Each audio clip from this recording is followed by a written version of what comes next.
to the Bleeding Burgundy podcast, a Washington football podcast by fans for fans. With your hosts, Jessy Martin. You want to play what? Okay. Say hello to my little friend. John Taylor. Quiet, numbskulls, I'm broadcasting. And Keith Gray. The King, your Majesty.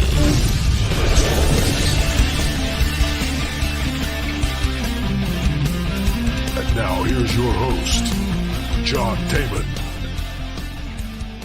Hey, everybody, welcome once again to our third Victory Monday podcast in a row. We're going streaking, man. This is a streak now. This is a real streak. You know, two in a row is one thing, but this is an actual fucking streak. 3 in a row. And, you know, I'm glad Keith isn't here because he would have taken that we're going streaking seriously. And it is Halloween. He'd have run outside stark naked, I'm sure. Look, happy Halloween, by the way. This is my friend Jessy Martin. I am John, and this is the Bleeding Burgundy podcast because, really, I'm a shitty host. But you're not tuning in because I'm such a marvelous host, I'm sure. Anyway, happy Victory Monday there, my friend. Victory Monday, yay! The one thing I didn't know, half the internet, like, it just doesn't seem like it's a victory. Like, everybody just shits on shit, and you know, well, they shit on shit. You know, well, let's face it, and we're not going to get any respect yet. You know, I watch the national media in the morning. I watch Good Morning Football for a little while in the morning.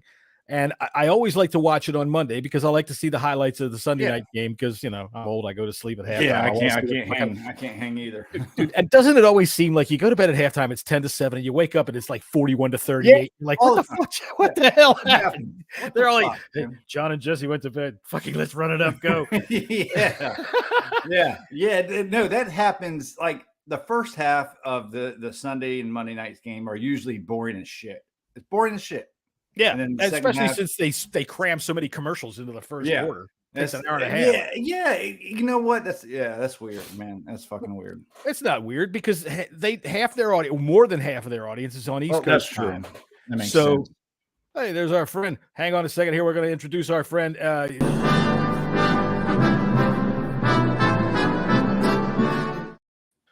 Welcome, Scotty. We are just celebrating Victory Monday. How are you today, sir? Yep, I am absolutely fantastic, gents. It is Scott, you lied. Monday. You lied to me. You said you're free in 30 minutes. Yeah, I'm free now for 30 minutes. Sorry, that should have said. My apologies. Free for 30 minutes. Yes, we're 30 minutes. For all of you, all of these young girls that keep tuning in because International Television Sensation Keith Gray is supposed to be part of this show. Is he? Because it's been a fucking hot minute. He's got good excuses every week. I believe this week he is entertaining some Viscount from somewhere over in Hungary or something like that because he's moving up in the ambassador world. So, all right. Now, actually, it's Halloween and he's got young kids. So, Keith's out doing the dad thing, which is usually what he's doing most of the time. For anybody that gives a shit about why Keith isn't here, it's because he's got kids in sports, man. You know how that is. So, anyway. Once again, welcome to Victory Monday. And I was saying, Scott, that I watch Good Morning Football in the morning. I don't know if you get that over there or not. But I try to watch Monday morning because I see the highlights. And I can usually gauge who the hell they respect the most by how much time they spend on the game that they just played, right? It's Buffalo Bills wall-to-wall all the time. Hey, Ty. But yesterday we got actually two Commanders plays in the highlight reel. So we're moving up a little bit, but nobody gives us any props for winning 3 in a row because we've beaten the Bears. We've beaten Aaron Rodgers, you know, which. And we'll go back. Now listen, look, the Aaron Rodgers, like even the highlights for the Aaron Rodgers, it wasn't about us. It was about the Packers and the downfall of the Packers. That had nothing to do with the Washington Commanders. Right. However, this morning's highlights were all about the awesome Buffalo Bills and not necessarily the downfall of the Packers. That was the secondary story. Yeah. But so the Commanders, you know, they haven't had a commanding win over anybody any good. All right. Jacksonville has faded. So they're not going to get the respect. But who gives a shit? Victory Monday. It's Victory Monday. Hey, win's a win, man. A win is a fucking win. It doesn't matter how ugly it was. All that counts is that one little stat, the W. Yeah, agreed. That is exactly right. I did think we got very, very lucky yesterday, though, to be honest with you, because, you know, what if they're so interested in Ellinger as the new QB under center for the Colts, why are you punting on 4th and inches, especially when you've got a running back like Jonathan Taylor? The PI call that was never on with Kendall Fuller early on in the game, that was an absolute nailed-on PI call. We got very, very lucky there. Benjamin St. Juste got burnt to a crisp at one play, but, you know, we did enough. The defense did enough to bend and not break, which is what we wanted. This is probably in the past, let's see, since the loss to Detroit, this game was probably the worst game the defense has played, but it was still pretty daggone good. Against a quarterback that had never played before, with an offense going absolutely nowhere, that has no threats whatsoever. I don't want to hear about Junior, and I don't want to hear about, although all of a sudden Paris Hilton had herself a game yesterday, didn't she? You know, Paris Campbell was having himself some plays. Yeah, we did give up I think 2 bigger plays, but I'm going to take it. I'm going to take 60. If opposing teams score 16 points, that's fine with me. You got to score more. You got to score 17. The offense has to score. I'm good with 16 points every fucking day. I agree. You know what I mean? So I agree, but now we're going to find out, because if we hold the Vikings to 20 points, that's saying something right there. Well, you look at their record there, John, and you're saying that they're 6-1, and the only team they've lost to is Philly. Yeah. Well, they haven't really beat anybody special. But you know what? I don't ever buy into that kind of thing. They haven't beaten anybody, because you know what? The same thing that we're saying about our Commanders, though. But no, that's what media is saying about our Commanders with their lack of respect. But see, for me, I look. It's true. Parity is close. All right. You see teams that step up and do things that make no sense. All right. Look, us three were on Saturday afternoon. In case anybody doesn't know, we come on Saturday afternoon and we pick NFL games. And we were all on the Raiders -1, right? Yeah. Right. And what did I say? Yeah. There's always something. Vegas knows something that you just look at the line and you go, I got to take this. I have to take this. I'm compelled to take this. And we all lost our ass on the freaking Raiders this weekend. Definitely. So, but I will say, I got pretty good. I got a good one yesterday. I got a damn. Both of you did. Both of you did quite well. Yeah, that's very cool. By the way, let me pull up the reading. I might as well do our commercial since we're talking about betting, because Scott, you signed up with BetUS.com because I said to you, listen up, sports bettors. Let me try this. I'm going to try this in the voice of the guy who does the in-betweens, the bumpers on ESPN. The guy who says, if I do it right, you'll know his voice when I do it. Listen up, sports bettors. Your favorite sportsbook, BetUS.com, is back for our 28th year of NFL action, with the industry's biggest sign-up bonus of up to 200%. 200%? That's what I signed up for, John.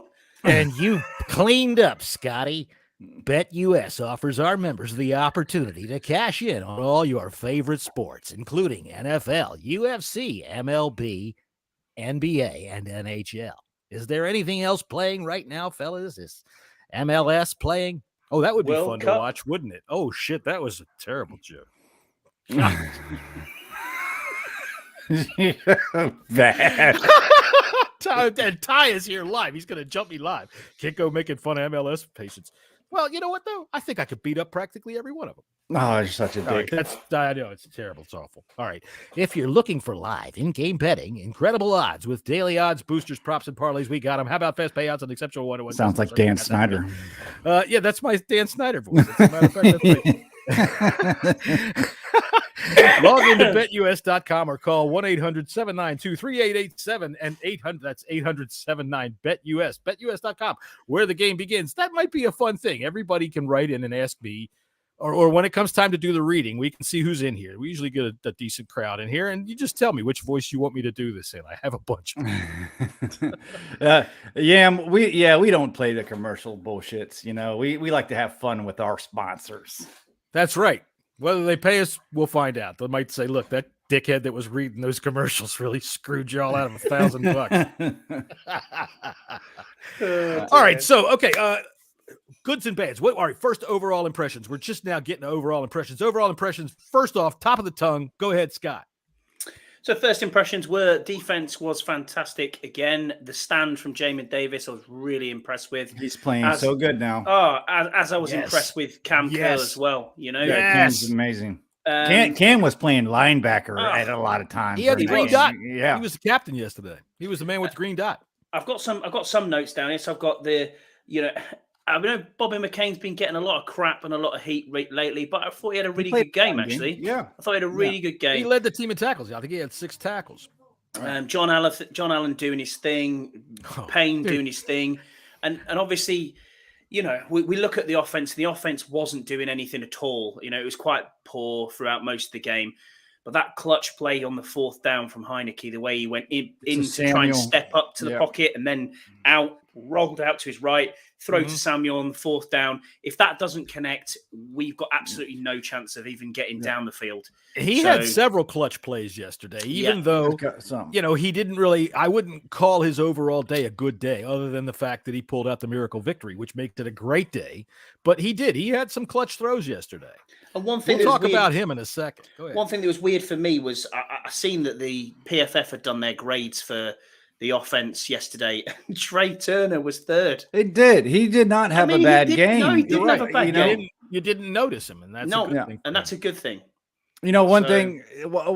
My overall takeaway is, and we'll dive a little bit more into Heineke for a moment, but this is what he does. Your opinion should not change of Heineke from what you saw yesterday. Okay. Not necessarily what you saw yesterday. Go ahead. Okay. The defense, I think they gave up some plays. That's okay. Shit's going to happen. The offense, they played a good. That is a good defense on the other side of the ball. We tried to run the ball. We couldn't run the ball. We didn't necessarily go away. I thought Scott Turner did some good things with Curtis Samuel running the ball. Overall, I didn't think Scott Turner called a bad game whatsoever. There wasn't a whole lot there. There were some missed opportunities. I think regardless of Heineke, his hand getting hit on that intercept, he shouldn't have thrown that ball in the first place. There was 3. That was one of his Gibson, I'm Brett Favre and I can do it throws. Gibson realized, no, you're not. You're Brett Favre's nephew, Timmy. Yeah, Gibson was wide open, like he was pretty much the whole entire game in the flats. He was wide open for probably at least a 30-yard gain. He should have went there with the breed, but that's what you get with Heineke. Say it the way you like it, Heineke. What you see is what you get. Right? Can he game? Yes, he can game. He's got balls of steel. He's the guy that will close his fucking eyes and fucking pray Terry McLaurin will dig him out of the fucking grave. He dug. He did it again. Yeah, he did. And it's a fucking goddamn a roller coaster of heart attacks, almost heart attacks, the whole entire fucking game. Well, overall, like I said, and what I like best is after the game, Ron seemed mad. He wasn't necessarily happy with this win. But even though the play was not good throughout the game, every one of those players, they're playing their fucking asses off. So many teams in years past, not even this team, I'm talking about the whole entire NFL. When you're just playing, you can't get nothing going, packing in. These guys keep playing week in and week out. Well, because our defense manages to keep the other team from getting something going too. Yeah, that's the one I said. Now, all right, just to try to stay on theme here, we're talking Taylor Heineke, dude. He's 7-3 in his last 10 games. I was about to bring that up. Yeah, look at the opponents. Whatever. This is a big test this week. Now he's beaten some big opponents. All right, he beat up Aaron Rodgers. He beat up Aaron Rodgers. He beat Tom Brady as well too. Oh God, I am going to capture that Heba, and I am going to use that at the end of every. We just found our show ending. Heba. That's all, folks. Andy, we sent you a link. Why aren't you on here, Andy? Yeah, I sent you a link on Twitter. We sent you a link. Jump in. He can jump in after I have to shoot off, so he's better than me by miles. So you're gonna get more out of Andy than me. We have to work on your lighting. You've got to make yourself a little bit warmer there, Scott. Yeah, you look kind of like a boiled fish. I'm actually representing Andy today, so I'm in my bunker top. We sent out a mass email of all the UK guys to jump on the podcast before the show started. Fuck it. Hey, well, you know what? Anyway, as I was saying, he's 7-3 in his last 10. The 3 he lost were the COVID games where we were decimated. Yeah. So, I don't know where to think about this. All right. I know that I always think, and we think, that this guy is not the future. You can't build around him enough to be able to make him a viable quarterback to sustain winning in the NFL. And yet he wins. This week, he threw a shit interception, right? He threw a shit interception. We went down by 2 scores in the fourth quarter. He threw a shit pass to Terry McLaurin deep down the field, and we won. We won the game. Exactly. We won. We were a Terry McLaurin away from losing that game. Hey, last week too. You know what? I don't care. He feeds Terry McLaurin. He knows that this is the guy that's going to go up and get the ball for him, and he did. That was I'm forgetting his name right off the top of my head, but he was Defensive Player of the Year like 2 years ago. Gilmore. Stephon Gilmore. Right. And last week he did it against another guy who is no freaking slouch. Shair or something. Whatever. I'll send it, Andy. I'll send it. Hold on, buddy. Look, I blame my lack of memory on this lovely Petit Grigio. Oh, it's nice. Yeah. But yeah, I don't know what you've got. You looking at that record at 7-3 and knowing that 2 of them games were COVID games, you have to think to yourself, have we got an answer here? Are we always searching? I'm not ready to jump that chasm. No. But I don't know, some of the fan base begs the question. If he beats the Vikings next week, that's it. Let's say, look, okay, it's one thing to say, if he beats the Vikings next week and our defense holds Andy, them, check your email. Check your email, Andy. Andy, check your email. Go ahead. All right. So if we hold the Vikings to 20 or less next week and he manages to win, all right, then, well, now you got to question, how did we win? Blah, blah, blah, blah. But if he goes out there and wins like a 33-31 shootout against the awesome, and I mean the awesome jar of mayonnaise that is Kirk Cousins, dude, they do have weapons. They have serious weapons. Yeah. All right. Jefferson's no joke, right, but we got Chase coming back. But okay, so if he goes out and wins that game in such a fashion, I mean, when I say such a fashion, for Taylor Heineke, that means we scored more than 24 points. If we do that and win a game, yeah, and look, we're going to talk more about this on Friday as well. But the conversation, Jessy moving the show along, very good. No, the conversation is still. I think still right now, the conversation is, do you put Wentz back in if Taylor continues this type of Cinderella play that he's doing? Well, I said on Saturday, Jesse, that I don't think you do see Wentz now again. For me, you got to go with a hot hand. It depends on how hot. If he gets smoked out next week and throws 3 interceptions, he's got to win one of these next 2 games for me to be a definite. Okay, he's got to, unless he plays his lights out, and the defense just can't hang with the Philly or the Vikings. That might be a different story.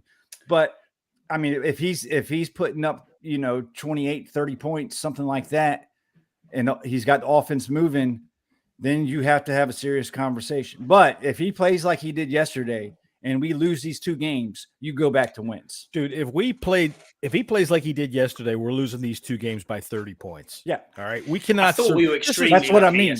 Yesterday at about the 3rd quarter, I said, I've seen enough. Let me see how, because you should look the text. I know. See, that's the thing I forgot to do this week was Jessy sent me a bunch of audio texts that are absolute gems of pessimism. All right. God. Just gems of pessimism.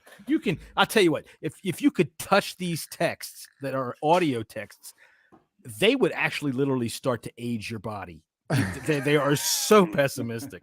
All right.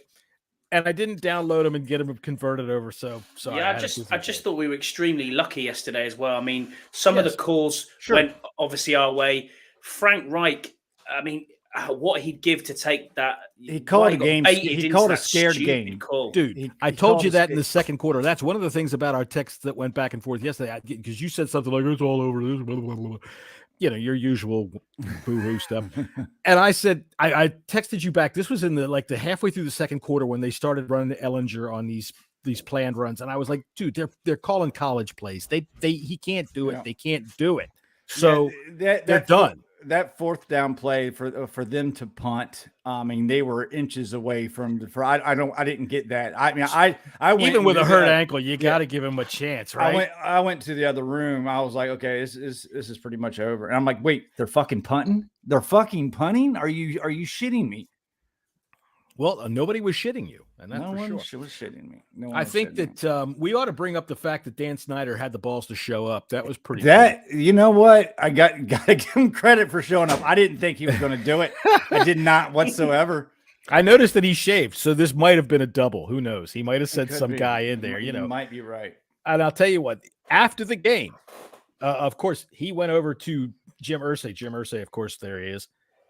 He went over to Jim Irsay's suite and he danced in front of it like a dick. Here we have absolute video of it. This is a 5-second film breakdown of Dan Snyder dancing in front of in front of Irsay's suite. Wentz is going to keep it himself. No, that's the wrong one. Sorry.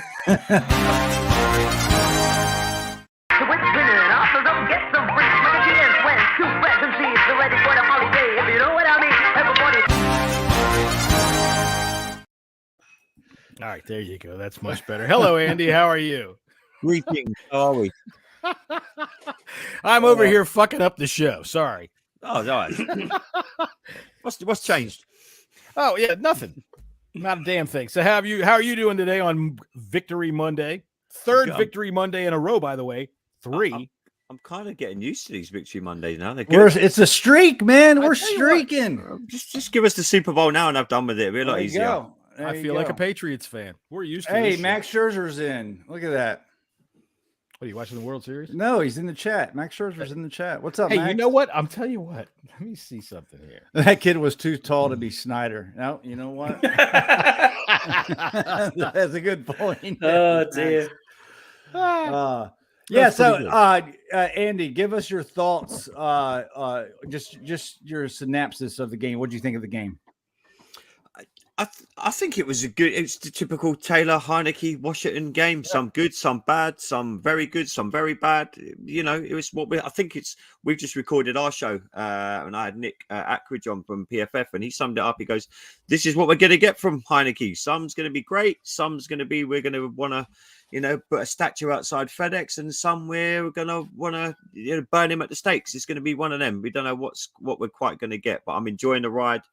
He's going to win us games. He's going to lose us games. I've seen so many games like yesterday where we've been on the other end of that, where we've lost the games and, and we've all gone, oh, typical Washington is what we do. And I think we just need to ride with it and see where it takes us. We could be sitting here next Sunday going, he threw 3 interceptions and cost us the game and he tried to do this. And then we could go and beat the Eagles. I think it's going to be up and down, and we're not going to sure where it's going to go. But I'm enjoying this more than I am watching a drunk giraffe run out the pocket. So just stick with him.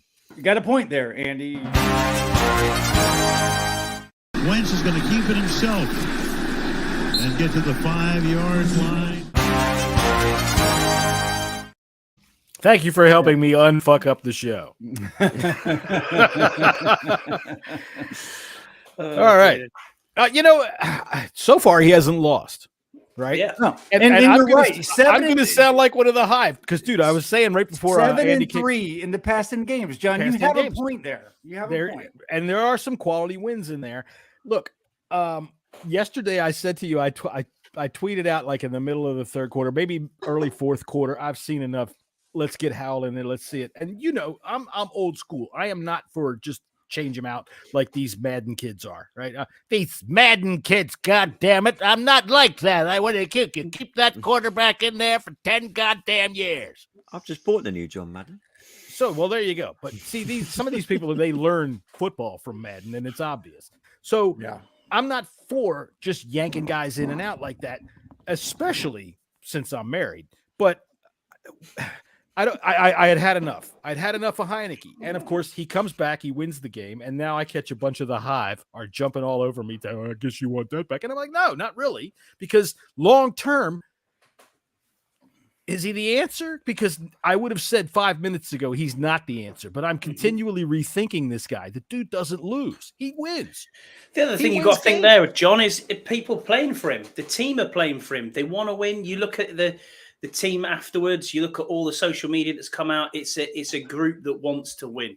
That's quite clear. They've not given up, as Jesse said before, on the season. We might have a few games ago, but now what's the wild card situation looking like? I think we one game out. I think it's between us. I don't know. It's Halloween. I don't know. I don't even look at it yet. Yeah. It's way I too haven't early. even looked. But us and the 49ers are tied. I think we're the 8th seed. Yeah. We're tied for the 7th seed. It's way too early for that. We are tied for the 7th seed with the 49ers. Yeah. It's us and them.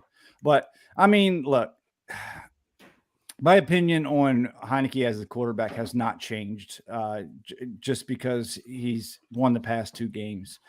We still see his limitations. Okay, he do, but except for the one, he gets he gets the W. Now he goes out.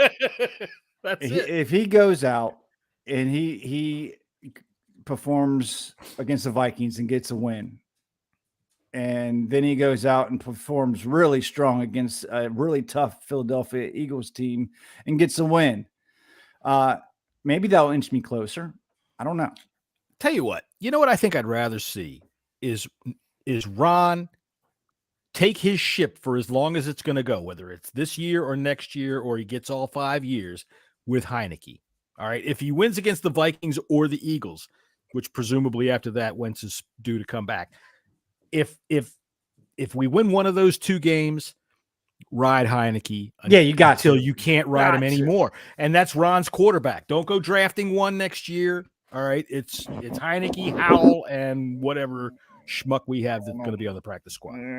What do you think, Andy? Well, Jesse definitely doesn't like that. I think why not? I mean, why not just see what it brings to the end of the season? And this is, I'm kind of with Jesse to the end of Ron is my point. Well, Ron could ride it as far as you can, brother. Ron could be the end of the season. I don't think he'll be here this time next year. But that's a whole nother discussion. I'm kind of with Jesse. But then is Dan going to want someone that we're paying Wentz a shit ton of money and for this year, and you're going to want to sit him on the bench? I mean, I would just ride. You know what? I would just ride Heineke. Just even if we lose on Sunday somehow, even if we don't beat the Vikings and the Eagles, we have the Falcons after that, which we will win. We then have the Giants back to back with the bye in the middle of that. I fancy us to win one of them games at least. At least, yeah, at least one of them games. Exactly. But that'll be a big player in the division.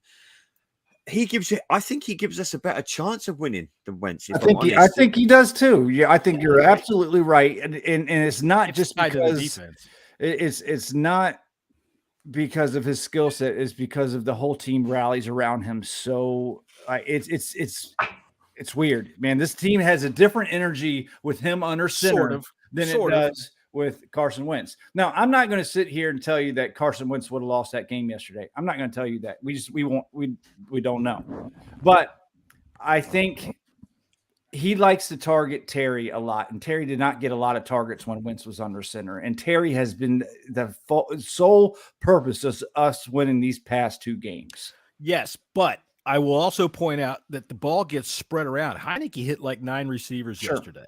Okay, and Dotson's hasn't even been here since Dotson hasn't played. Thomas didn't touch the ball yesterday, but he spreads it around. So it's not like he's just like backup quarterback, only zones in on one guy that he thinks he knows. All right, he trusts Terry because Terry's the number one, right? And Terry is a guy. I hate this.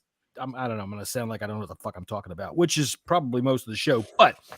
He's a guy he knows he can trust. He's a guy he knows that if he throws that son of a bitch up as hard as he can, like yesterday, he can come back and make a play one-on-one like that. He's going to wrestle that ball away, even from a guy that was Defensive Player of the Year a couple of years ago. Look, so as long as we don't overreact to that, stars. He's going to do that every game. And some of the games that play was so close to being picked yesterday, it could happen next Sunday. It could happen. He had it in his after. hands, Andy. Look, as long as we don't overreact though, because it's going to happen. I'm telling you now. I can preempt podcasts future down the road. I can preempt Washington Twitter next Sunday. Heineke's going to throw a pick in a game in the last seconds. That's going to cost us a game, and Twitter's going to go crazy and get Wentz back in. And no, just stick. This is Washington's problem. This is what we have. Let's ride this out now to the end of the season. And he gives us a better chance than Carson Wentz. I'm telling you that now. Whether we lose the next 2, then we win the next 3, and then we lose another 2, he gives us a better chance of playing meaningful football in the middle of January than Carson Wentz. At the moment, I think you're right. At the moment, yeah. And again, it's a roller coaster ride. I think it's going to be a roller coaster ride with Wentz as well, because you're going to have some games that Wentz was like, okay, where's that all season? And you have that during the whole entire game with Heineke, because look, even he didn't play well. He had one good drive. Yeah, right. Fourth quarter, second half of the fourth quarter was about the best he did. He had a couple of throws during the game that when we drove down and scored that first touchdown with Antonio Gibson. That was a good drive right there. Yep. Okay, that was Gibson a beautiful pass. That was a beautiful pass to Gibson for the touchdown. And then it was shit. Okay, it was shit. Those past two. It was right. The last 2 drives were like, okay, it was like something clicked in his head when he threw that interception. And this goes back to last year. When he throws interceptions, something clicks in his head. It's like, okay, he just gets back on it and just goes for it. So I have an idea. The interception in the first quarter. Yeah, I was just going to say that. Throw it on the first fucking drive. Just fucking do it, okay? Just heave one deep and let some safety pick it off, tackle and get it over with, and then afterwards you can just play like you did those last 2 drives. Because everybody thought that game was Scott's had something to say. I've got a dip, so thanks for having me on, and I will catch up with you on either Friday or Saturday, whenever you want, really. But we'll definitely be there for the picks on Saturday, and I will leave you in the capable hands of Mr. Burrows. Take care, all right? As Jesse said, he loves you. I just think you're pretty cool. But, thanks. See you later. Cheers, James. Brother. See you later, Scotty. You're better than Keith. So, all right, let's see. Where are we going to go from there? Go ahead. Andy, take us where we're going from there.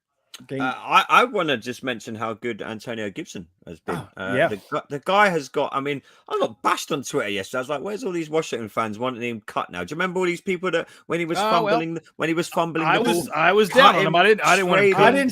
I didn't say cut him, but we had to think. We had to I told everyone to give this kid a chance, man. I will say this, he is better out of the backfield than he is maybe as RB. Well, you watch him out the backfield. He was a wide receiver in college, right? So I think something's gone off in Scott Turner's brain. It's gone, let's utilize this. Let's use him. It's about time. From what got him to the NFL. And every time you see him out the backfield, he's a lot better player than he was when he was just constantly running back.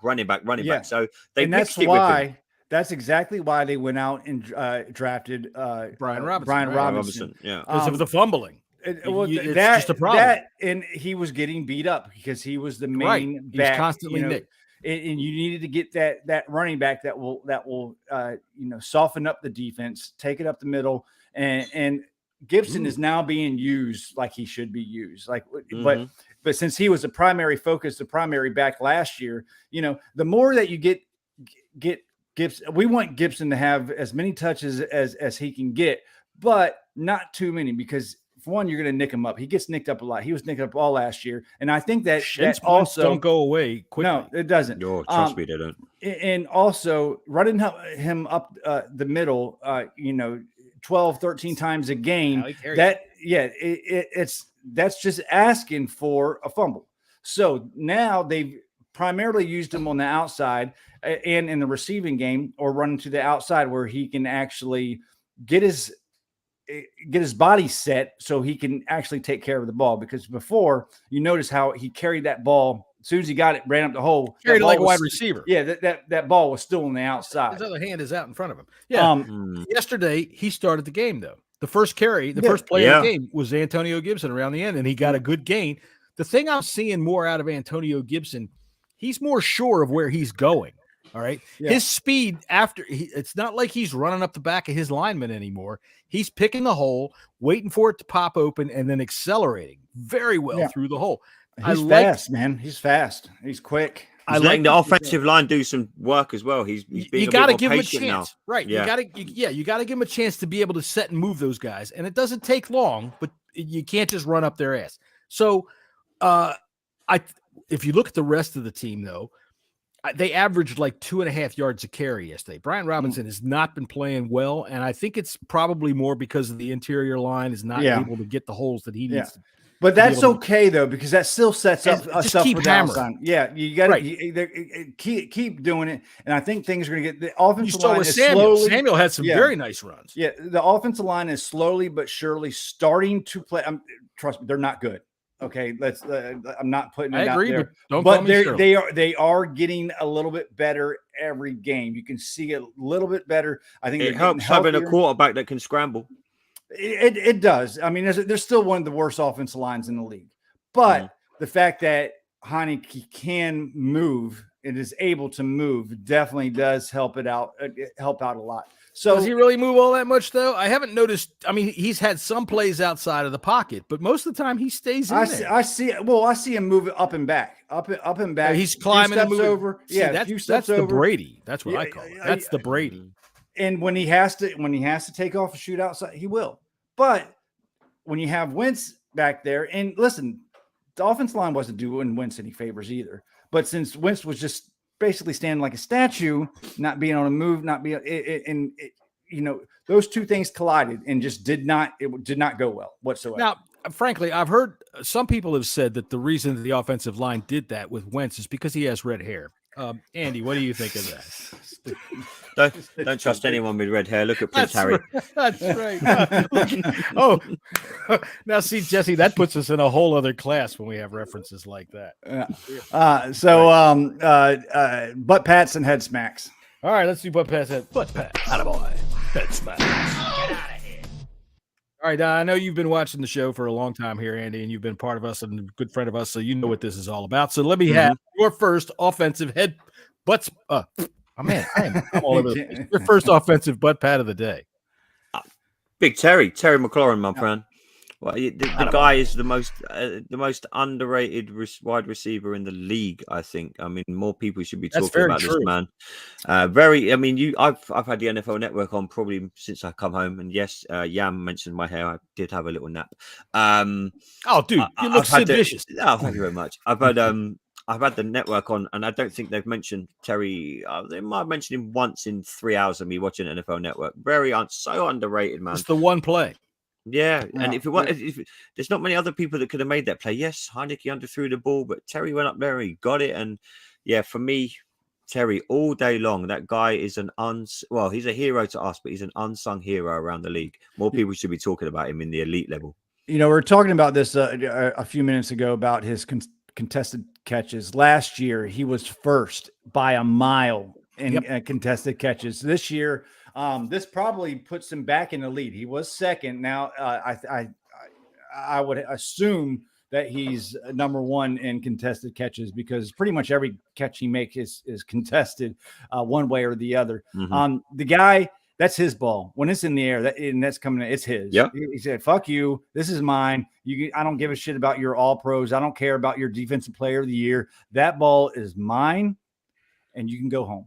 That's right. And I think it's a hell of a testament to who Terry is in that he spent off-season time specifically working on that. Yeah. Specifically working on coming back to the ball, fighting for the ball. I guess he knew Carson Wentz, being a redhead, was not going to be protected by the offensive line and destroyed, and that Taylor Heineke, Mr. Throw It Up 10 yards short, was coming in. So kudos to Mr. McLaurin for being able to do something like that. And that is our first attaboy of the day. Jesse, who is your first offensive butt pat of the day? Yeah, Antonio Gibson. Attaboy. Yeah, he didn't have the yards, on the ground, but I think he went for 50 total yard or 50 yards in the air.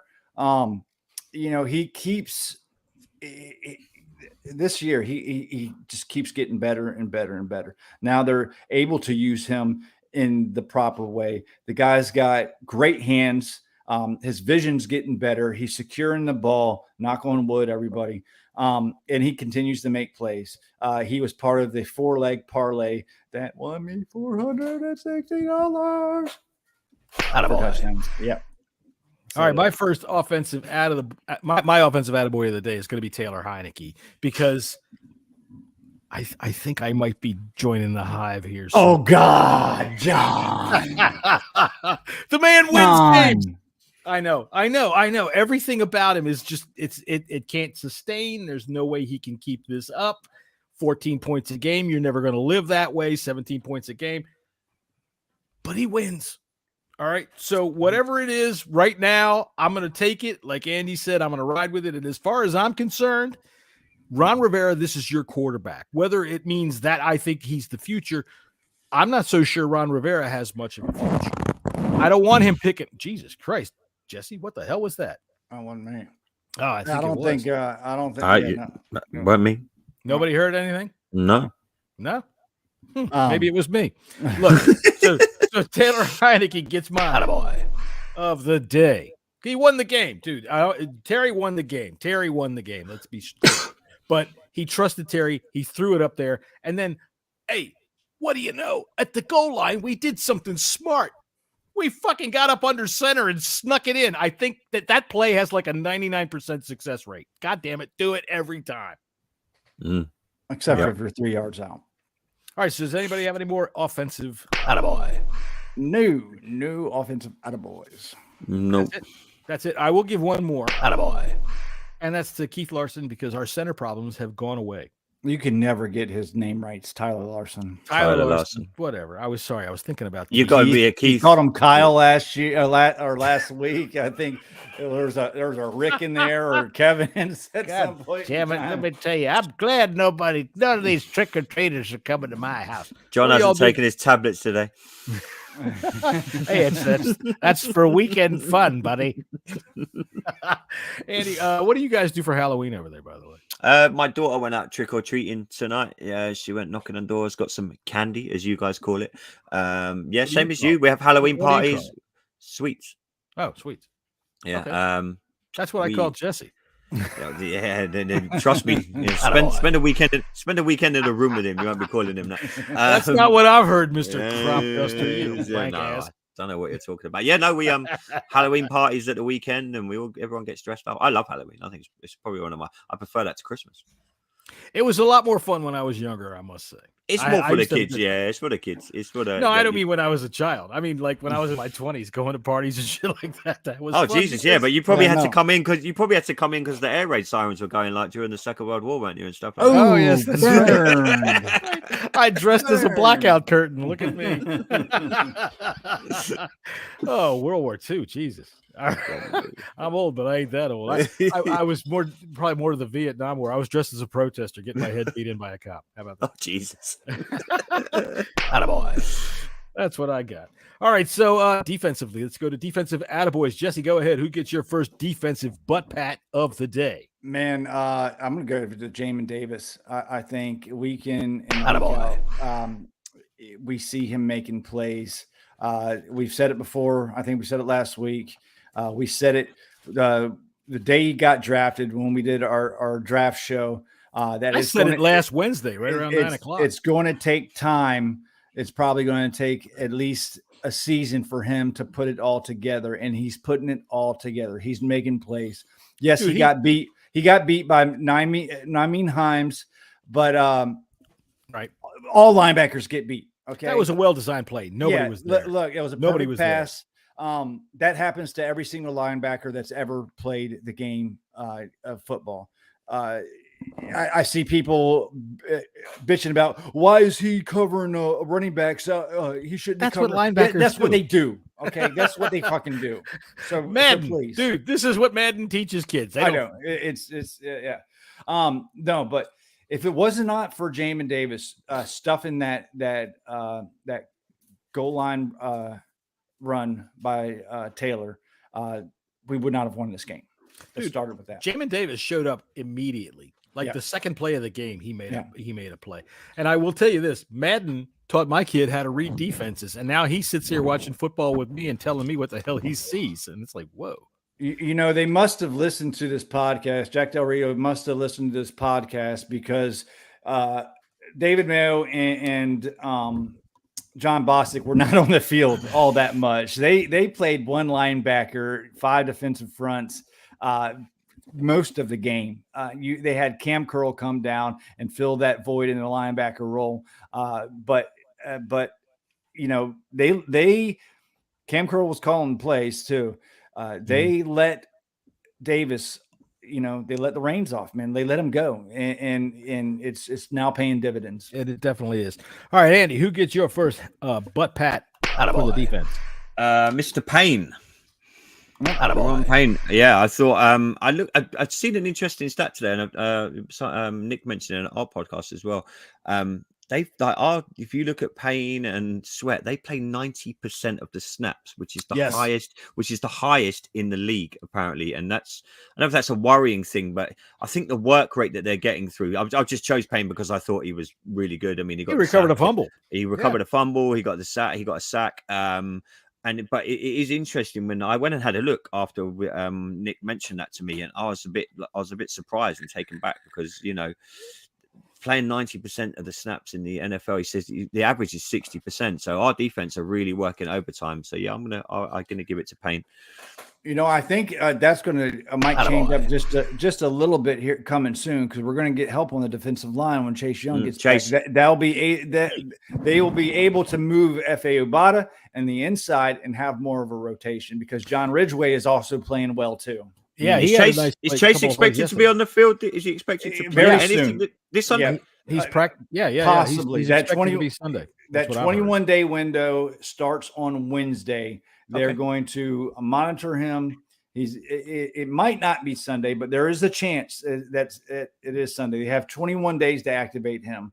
But when he comes back, that first game, he's probably going to play a handful of plays. They're going to let him. You know, he needs to get back into football shape. He's in shape, but there's a difference between being in shape and being in football shape. Yeah, if it's next week, people need to have a real loose leash for him, because the Vikings block the edge very well. Yeah, they have excellent tackles. One of the top-rated tackles in the lead, and Christian Darrisaw. So they might have their way with our defensive ends. I mean, I would love to see otherwise. But their interior of the line is not nearly. That's where we got to go get them, because I know Kirk Cousins for a fact is afraid of men that are over 250 pounds. So go get him. And what we ought to do is tell Kirk Cousins that it's 9:00 on a Monday night. Anyway, so Jesse, who's your butt pat for defense? Yeah, it was Jamin Davis. Sorry. Oh, that's right. You did that. I do have one more. Go ahead. Jack Del Rio, man. As much shit, especially John, gave him last year. I think he's starting. There's a right combination that they've been putting on the field. They've been limiting these. Especially the defensive back miscues. Yeah, we still have problems on the defense sometimes, especially Fuller. Not nearly as many. Fuller's problem is not communication; it's skill level. Yeah, exactly. But a butt pat goes to Jack Del Rio. He's turned this defense around. All right, I'm going to go ahead and give mine to Cam Curl, because that dude is just a fucking assassin. I love that guy. I love that guy. The top-rated safety in the entire NFL. I don't know. Honestly, I think that there's so many metrics that they use now. It's hard to just who's number one. I don't know. There's many different ways. I think PFF. I think they have Cam Curl as the number one rated safety in the entire NFL. He was a beast yesterday, and I want to give another one. Get out of here! Oh, see, that's what I was ready to give him, but no, I'm going to give to David Mayo. I couldn't believe that I'm going to say this. He had a good tip. He didn't have a bad game. Yeah, he had a tip pass. He didn't have a bad game. He helped with the run game. I mean, Stewart having he didn't play all that much, but when he was busted on the ankle, field, fine with me. When he was on the field, you're right. Now he didn't do bad. Cole Holcomb this week. Yeah, these are words I never thought I would ever say. You know, how are we going to do it? Cole Holcomb or David Mayo next? Look, we got Dalvin Cook coming up this week against the Minnesota Vikings, and that's going to be a hell of a test. If Cole Holcomb can get in there and hold those guys, I don't even know whether he's expected to be back. Andy, what? We haven't. I haven't heard anything either. It's 11 o'clock Andy time. He's I'm good. No, I'm good. We put our clocks back an hour. We're one of the only. Oh, that's right. Yeah, we went back an hour and even confused the hell out of me because my car says one thing and my every other clock says everything. But I Holcomb, Mayo. I mean, the thing in Washington, we seem to be shy to give all these guys praise because we're so used to saying how shit they are. Yeah, I mean, I think they'll turn around and stab you in the back. That's what exactly. But you can tell by some of the tweets we were going on today. But a lot of people didn't like having to be nice to this team and they would want us. They still don't, man. That's why I try to stay off Twitter now. You've done well, Jesse, to stay away. To be fair, but no, Carl, I think all round we're just playing well right now. I think something's sinking. I mean, we seem to do it every year. Every season we go on this 3 or 4 game run, and then we'll blip for a couple, and then we'll, give us fans hope. And it's what Washington do. I mean, that's just the joy of being a fan. I just want to win. Doesn't it make you feel like you're a fish in a pond and somebody's just dicking with you? That's what Washington have always done. They've just, just when you think, I've had enough of this team. I put out a funny tweet today. I was like, "Where's all these fans that have gone and supported other organizations and other teams? They slowly come crawling back and start tweeting about Washington and stuff." No matter the record, no matter how bad that we're doing or how good that we're, I just want to win, and I will never ever be this a fan that says, "Oh, we need to lose so we can get a better draft pick." That will never be me. I don't even care. I don't really. I mean, I'll talk about the draft, and it's interesting to maybe see, like we spoke about it today on our show about the potential quarterback, but right now, we sit here coming into November tomorrow. I couldn't care less about the draft. Yeah. Honestly, I'm not even think. I couldn't care.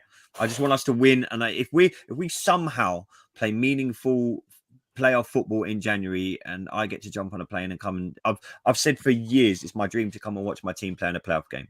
Yeah, I'll do anything I can to make that happen. This well, season. Now look, if that's a fact, you can probably do something to Dak Prescott, put something in his water, Yeah, do something to Jalen Hurts, bust his knee up or something like that. Yeah, give him one of these right on the side of the knee. Just come in with and then we can hear on the news about deranged British citizen held in questioning for Jalen Hurts injury. Yeah. No, yeah. It's I just think it would be so good if we can somehow ride this wave of Heineke and what we're doing. It's going to have to be hero ball to get us to this season to be successful. But we've turned a corner at least. No one we could have gone back 3 weeks ago, and I listen to you guys most weeks, or I watch on YouTube, and it's been very like, oh well, here we go again. But they've given us, like you just said, John, they've dangled that rod and they've given us hope. And as fans, I think we've just got to ride it and see where it takes us. I was talking with somebody on Twitter today, and I'm sorry, I can't remember your name right off the top of my head. You should have made a better impression on me, frankly. But the fact of the matter is, that's the beauty of being a fan. We can ride the highs. I can say in the third quarter, I'm done with Taylor Heineke. I want to see Howell. And then when he wins the game, I can say, woohoo, Taylor Heineke. Yeah, I even texted John. Right? I said, I'm turning this game off. I'm done watching the game. That was in the first quarter, Andy. That was like at 1:15 in the end. I turned the game off. It was in the third quarter. I turned the game off, but 30 seconds later, I turned it back on.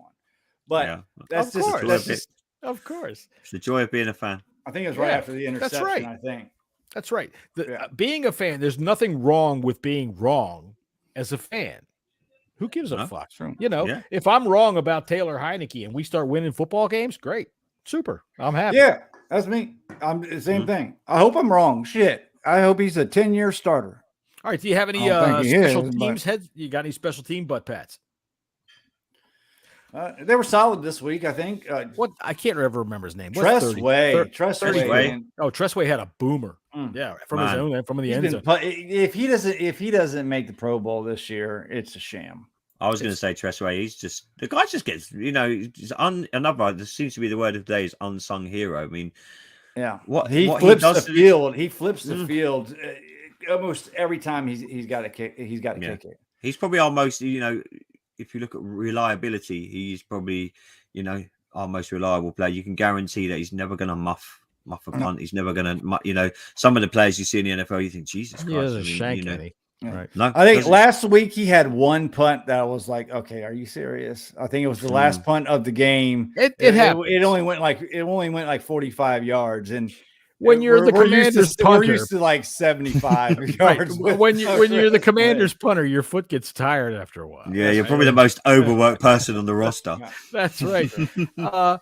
34 is Christian Holmes. Dude, I thought he had a pretty good game yesterday. And I think that he's been very good on special teams all year long. Yeah. He had one flub up in the beginning of the season. And after that, he's really taken a step and provided that, he was the gunner that we all thought Apke was going to be, So don't even mention his name. You mentioned his name, dude. And I heard this on the radio. If you say his name today, 3 times, you know what's going to happen. I heard this on the radio today. Okay. Ever since he was brought back, he will not be mentioned. Okay. we have not lost. Voldemort has been expelled. I like to think of as ever since Keith hasn't been on this podcast, we haven't. Oh, there you go.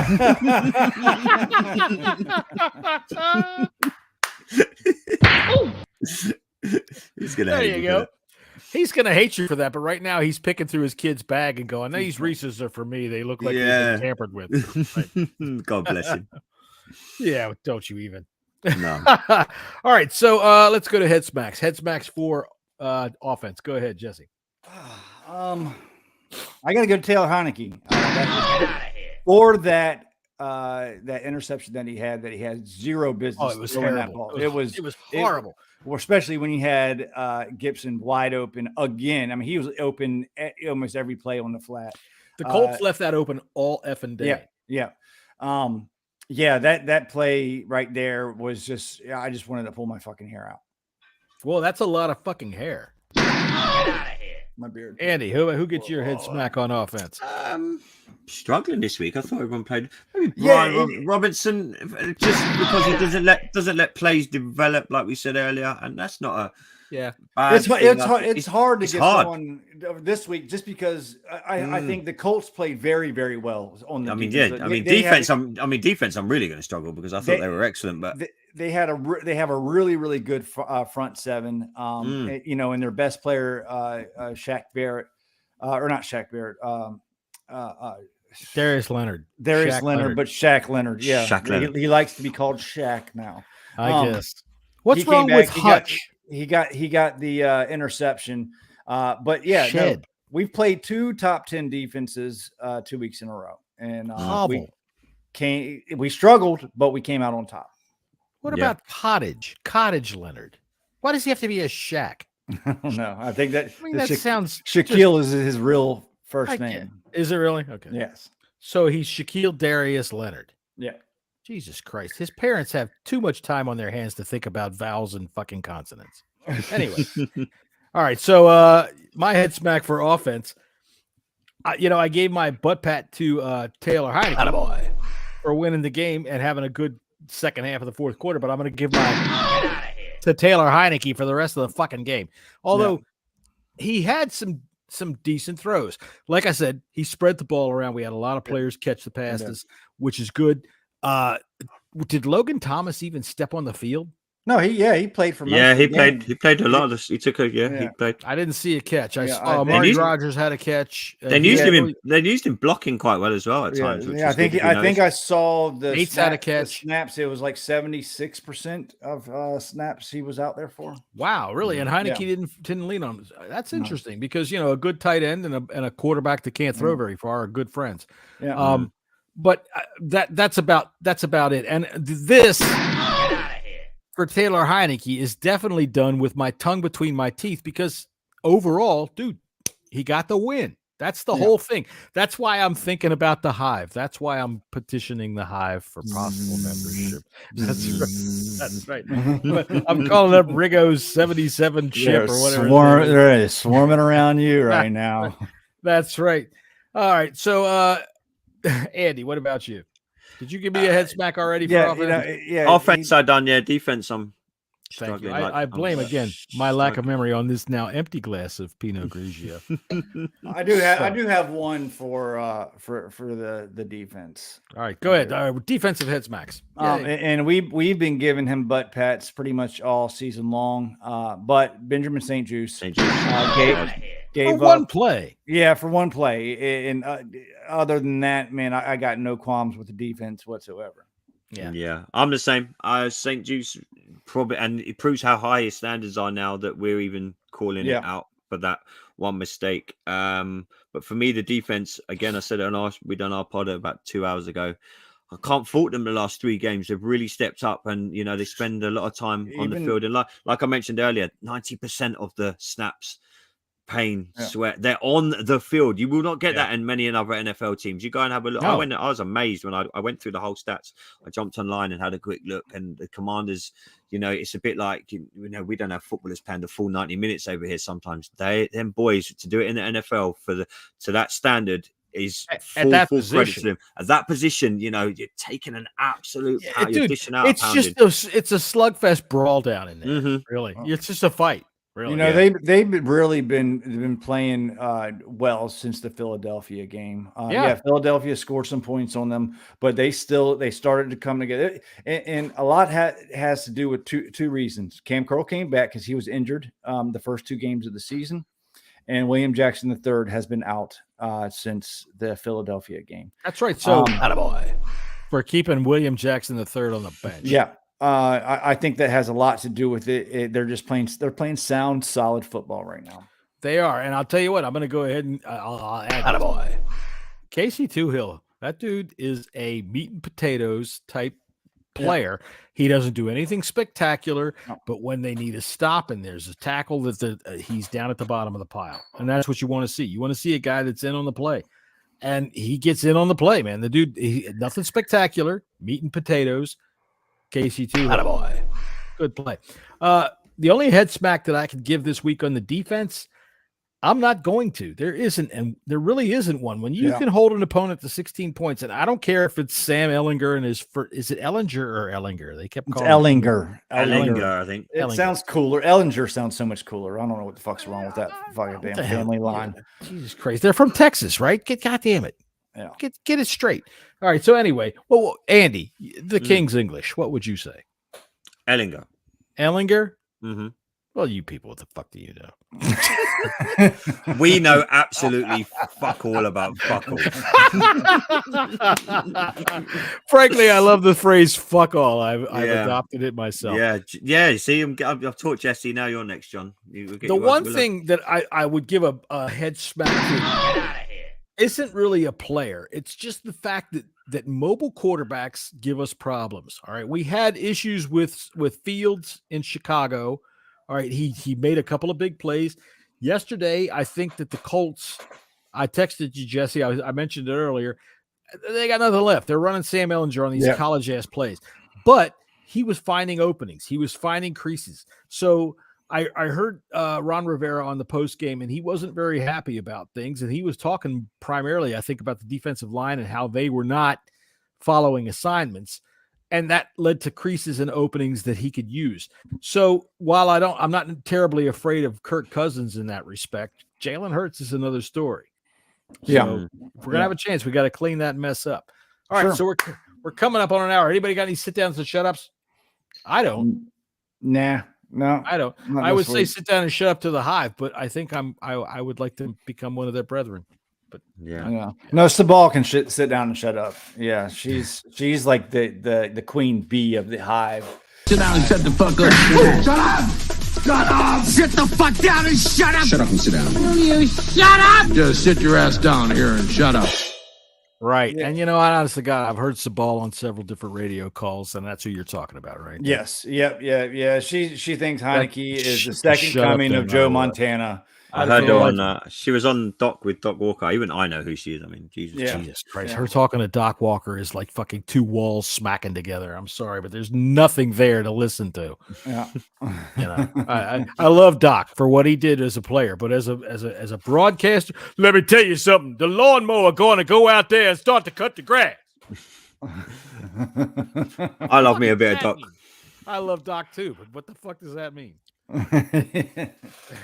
Well, Andy, you gonna be the victim or you gonna be the prey? Right. You're probably not gonna be with us on Friday. Give us a look.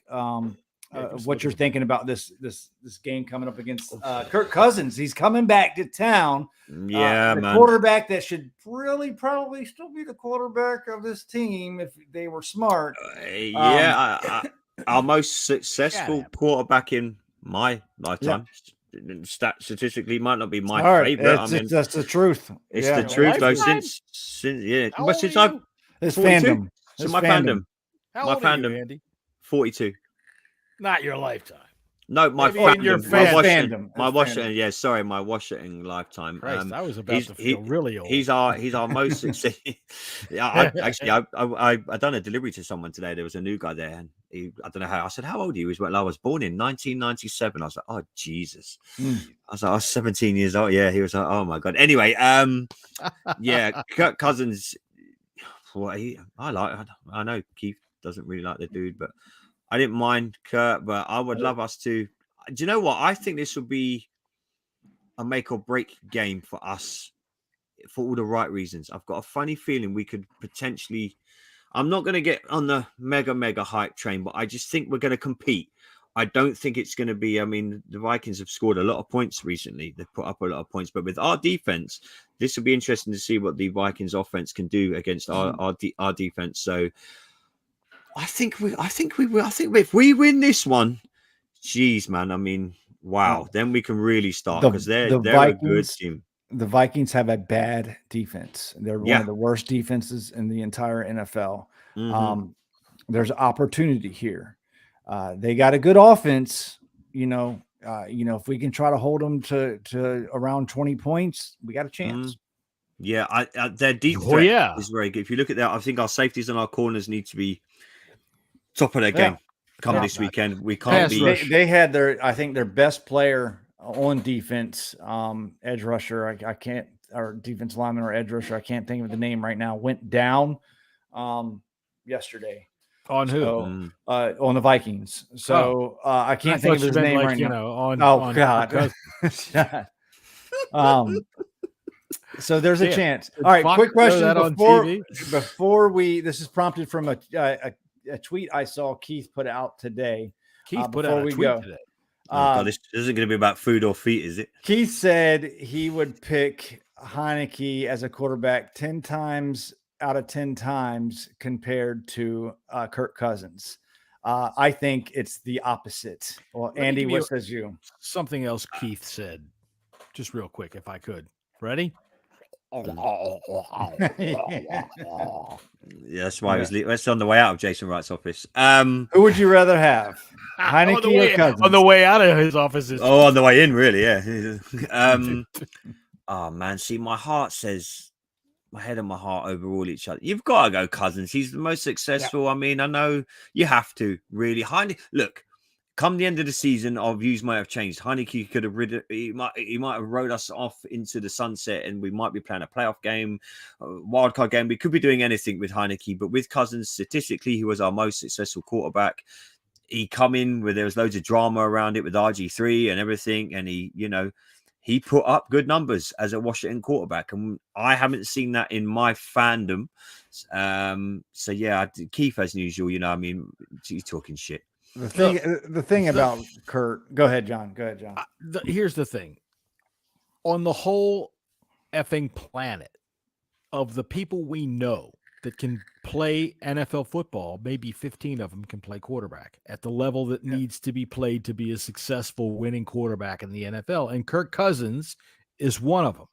Yeah. All right. I would suggest, I would say that.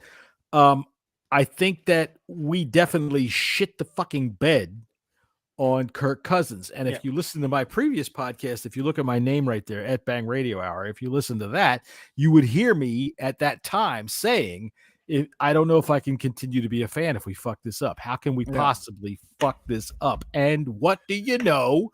We fucked this up. Yeah. So we fucked it up. 100% agree with you. It up. But at the same time, he has limitations. He can be gotten to, but usually that's when the lights are on. Sometimes I don't know. See, like I can remember I was in a hotel room in New York City watching him play on Sunday Night Football against the Packers. So and he threw 3 touchdowns. But he had a great game. He still has to do it when it matters. He hasn't, playoffs and Super Bowl appearances. Till he gets. He to that won level. one playoff game against the Saints. Yeah. I have a wonderful piece of audio, by the way, of a Saints fan watching that game live on YouTube who has an Elmer Fudd speech impediment, and he's like, "Why, Kirk Cousins, the Vikings? Why, dude? This dude." Never mind. The fact of the matter is, this team disrespected Kirk Cousins. I don't blame him for leaving. I don't blame him for getting his money. Twofold. He should still be here. He should still be the quarterback of the Washington Commanders. I would say this too. The last coach of the Vikings didn't like him at all. All right, and one of the things is I think is a fact about Kirk Cousins is he's out for Kirk Cousins. All right, sure, he's out, and I don't blame him for that. But I don't blame any player. Right. I mean, he was absolutely, he never complained about taking the franchise tag. He collected the cash, and then he used the Jets as leverage to get the best deal that he possibly could with the Vikings, which was a deal that was fucking stupid in my mind. And Mike Zimmer, I think, agreed and he never did quite get on the same page with Kirk Cousins. All we had to do was give him a respectable contract, and he would have signed it. Right. I think this is what I would like. And Andy, I want to see if you agree with me. Chase Young, you're coming back this week. I want you to go in and I want you to collect Kirk Cousins' skull like the Predator does when he rips that dude's skull out of his frickin' back and holds it up in the mountains, whatever noise he makes. Right. And then he cleans it and puts it on his wall. Let's go get this fucking mayonnaise eating son of a bitch. Yeah, let's get after him. With the way our defense has been playing as well, we can get to him. I think we're not putting Chase maybe not as much this weekend. It'd be good to see him just on the field, but we've seen what all the other guys have been doing, and if you can get him flustered, if you can get him panicking.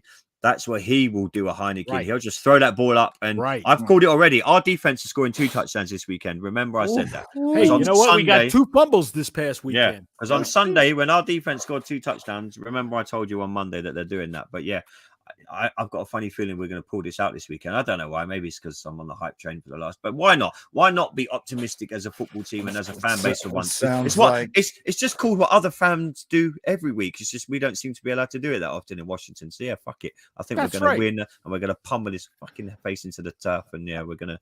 Have you ordered your Hive card yet, Andy? I've got. Do you know what? John's is in the mail. Listen, do you know when he released? Do you know when he released his own clothing brand? I will find. Where is it?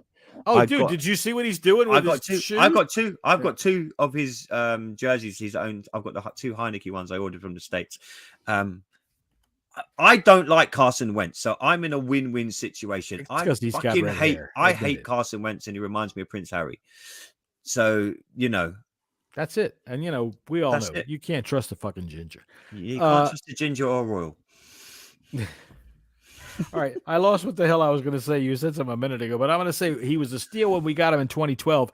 I agree, he was a steal in the 4th round, but he was a waste of a draft pick because Shanahan picked him because he knew that RG3 was a one-trick pony. It was a one-trick pony. He knew it. So that's all I got to say about that. You got anything left for the game or for the fucking A, man? We are way past time. We are. It's time to get out of here. I got to go. Oh wait, Scott's back. Hello, Scott is back. What on earth? Hey, Scott, what's going on, bud? I don't know what's going on with podcasters tonight. Kyle didn't have anyone on. Then I turned up and Scouse Andy's on. And then you guys haven't got Keith, and you've got a better looking Keith to my right. I'm telling you. What happened was, Scott got off the podcast and said, "Say, honey, I'm an international podcast sensation. Why don't you give me a little good-looking Keith? Pennywise is better looking than Keith." Oh dear! I just thought I'd chop it up for you for the last probably 2 or 3 minutes with you. Boys. And that's about all we got left because we were about to say, "All right, see you later." Quick, Scotty, who would you rather have, Taylor Heineke or Kirk Cousins? Oof. Oh, this is not a hard decision. Oh, Jesus. The fact that he had to think about this. Thank you. Thank God. All right. Yeah. Cousins has a nicer ass. Yeah. I listen. The fact of the matter is, yes, Heineke's got Moxie. Oh. And I hate that word is getting like overblown, just like Moxie. Buffalo Nickel and straight from the 1920s. He's got a lot of moxie there. Let me tell you about Taylor Heineke. I'm getting sick of that, and I'm getting sick of the freaking left hand up BS. And that song's stupid. That song's so stupid. It doesn't matter about the song. You it's take stupid. out the rest of the song, and you just keep the left hand up when we score a touchdown, and we start doing that. That's all right. I think that would be fun. And I would like to say that moxie, I like it because I like those phrases from the 20s. Come on, let's say Chase Young is the bee's knees. Scott just got a phone call. Hey. It's probably another podcast calling him. It's probably not. It's 11 o'clock over there. He's probably getting a call from Matilda. Hi, Scotty. I thought he was coming round for a love. Time for bed, Scotty. I think it is, yeah. All right, we're going to get out of here. We'll see you guys on Friday when we're going to preview the Vikings game.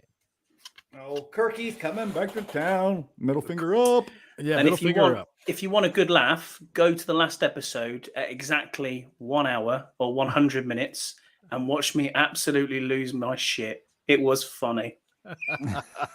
That's right. He did. He shit all over the camera. It's delicious. Oh. All right. Well, Andy's definitely tired. Dude looks like he's been driving a truck all day. Yeah, well, correct. All right. Cheers, boys. Wait. We got to play our love out music, right?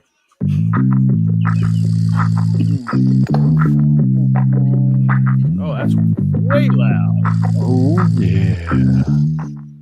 Thanks for listening to another episode of the Bleeding Burgundy podcast. Who invited all these English pricks? International Super